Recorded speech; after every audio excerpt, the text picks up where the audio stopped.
Mga lalabs ko, ayan yung delivery ko ng groceries for today. Nakasyam na yun 9, 10, 11.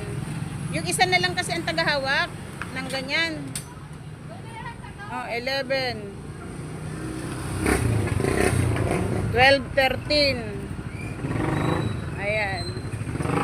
Yan, ikaw na magawak.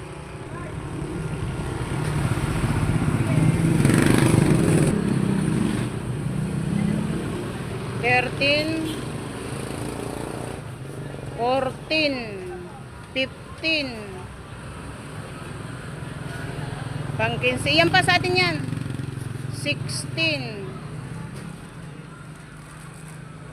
Marami pa.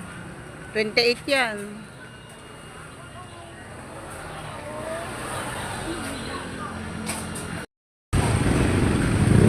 $28 nakalagay sa resibo. Bilangin ulit natin. Ayan, ano yan?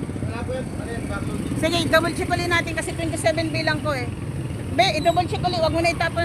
28 nasa resibo kasi eh. Kailangan tumutol yan na 28. Lahat ng box.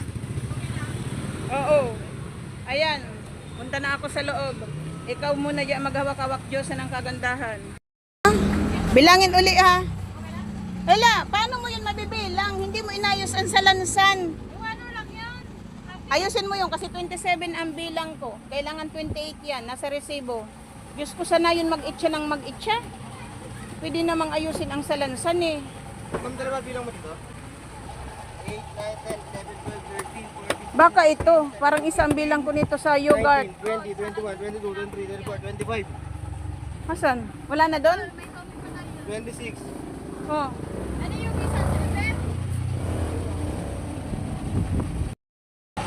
Okay na dito. O, yan na. Ayan na lang. Matatapos na tayo. I-Gcash niya ito ya. I-Gcash niya at nasa Gcash yung pera eh. Yung t-shirt. Dalawa yun, di ba? Kasi madam. 34,900 doon. Something. Okay na? Binigay mo 40 something. Oo, ayan mo. Ang 5,000 i-Gcash mo sa akin. 10 lang binigay ko sa'yo. Oo, sige. Iyon na.